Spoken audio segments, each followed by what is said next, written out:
Assalamualaikum warahmatullahi wabarakatuh. Alhamdulillah, pada kesempatan kali ini kita dapat belajar bersama dengan layanan bimbingan klasikal.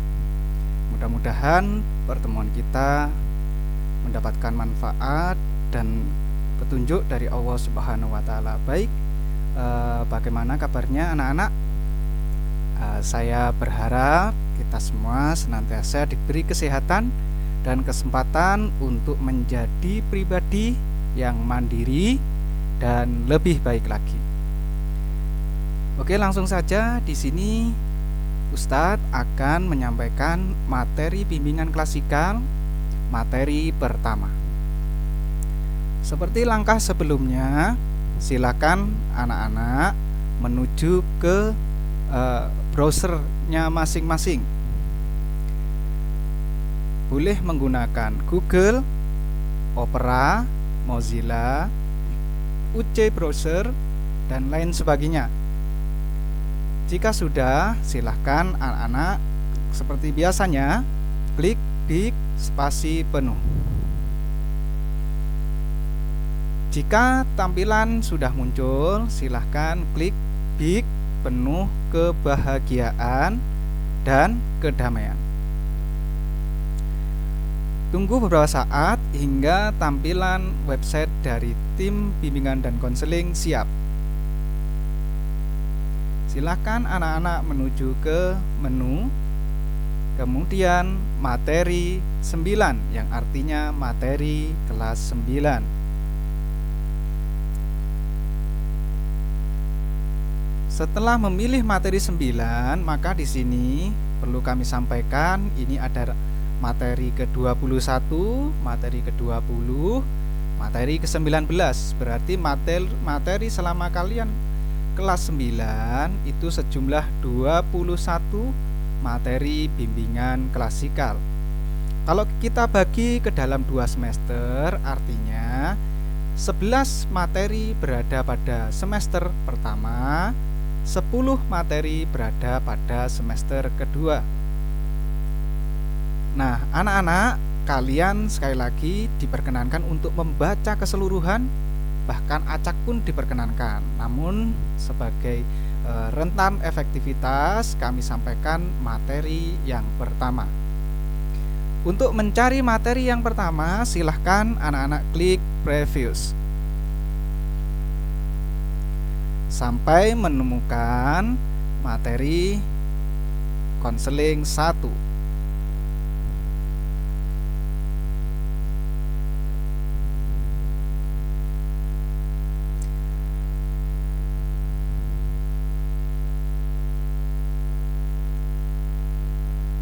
Nah, selanjutnya kita sudah berada di beranda materi konseling 1, 2, 3, dan 4. Kita pilih untuk pertemuan saat ini pada materi konseling 1. Silahkan klik selengkapnya.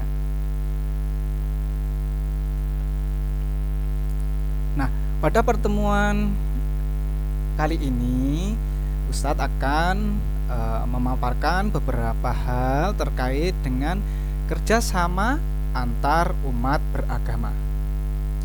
Alhamdulillahnya kita semua berada di naungan Madrasah Sanawiyah Negeri 2 Bondowoso, semuanya memiliki keseragaman khususnya dalam beragama, yaitu kita semuanya umat Islam atau beragama Islam. Namun perlu disadari bahwa di luaran sana ada mungkin teman-teman kita, tetangga kita yang notabene agamanya non-Islam atau istilahnya di luar agama Islam. Nah, bagaimana cara kita bekerja sama dengan mereka? Bagaimana kita bisa hidup bersama-sama dengan mereka?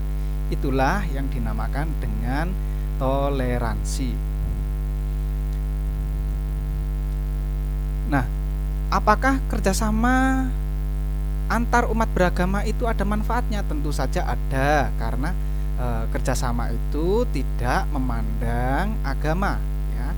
kita dapat bekerja sama dengan siapapun yang mana kita sudah memiliki kesepakatan, kita sudah memiliki tujuan yang sama, kita memiliki pekerjaan atau tugas yang sama tanpa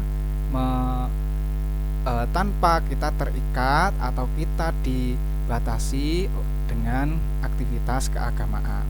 Nah, untuk hal kegiatan di luar ibadah kita dapat melakukan kerjasama dengan umat agama lain. Semisal kita kerja bakti, kemudian kita saling iuran untuk membantu korban bencana, untuk membantu korban COVID semisalnya, dan seterusnya. Nah, anak-anak silahkan nanti dibaca. Di sini sudah Ustadz jelaskan sangat rinci ya, silahkan nanti dibaca.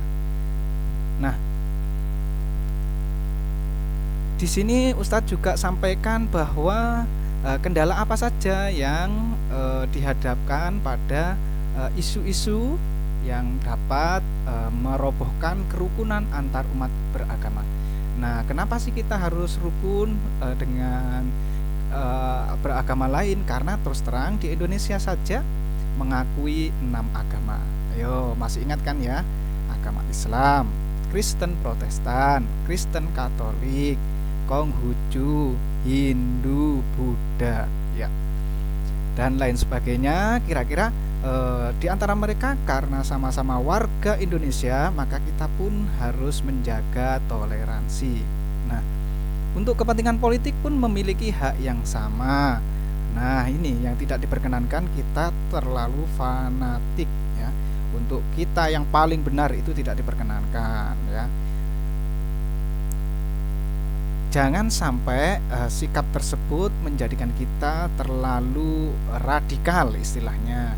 Nah, kita pun mengenal toleransi. Bahkan dulu Nabi pun bertoleransi dengan umat non-muslim. Padahal itu di sana zaman kemenangannya Nabi. Dilarang untuk merusak tempat-tempat ibadah, dilarang untuk menghancurkan atau merusak fasilitas-fasilitas yang mana digunakan untuk peribadatan umat lain. Itu Nabi pun bertoleransi, jadi dilarang untuk merusak. Dan seterusnya anak-anak bisa baca di sini. Nah, sekali lagi setelah anak-anak membaca materi ini, kalau anak-anak punya permasalahan, silahkan anak-anak bisa menanyakan pada kolom komentar. Nah, seperti ini. Contohnya, silahkan klik di bawah ini ya. Silahkan mulai dengan salam ya. Contohnya begini.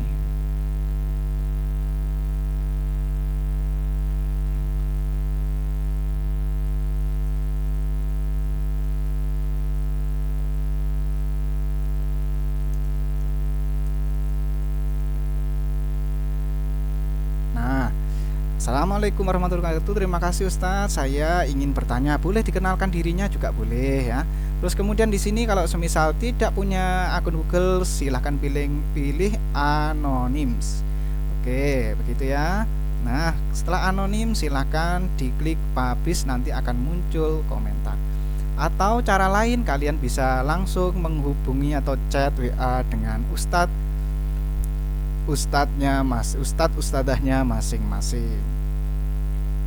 Nah, setelah anak-anak membaca ini, saya harapkan anak-anak punya semacam peta konsep ya.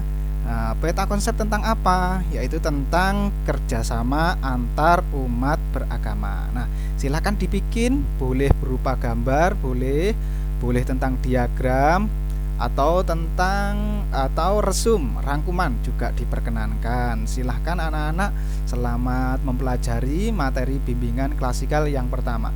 Ingat sekali lagi, kerjasama antar umat beragama ini adalah sebagai wujud bahwa kita saling menghargai, saling menghormati, dan ini sebagai toleransi umat beragama. Terima kasih. Assalamualaikum warahmatullahi wabarakatuh.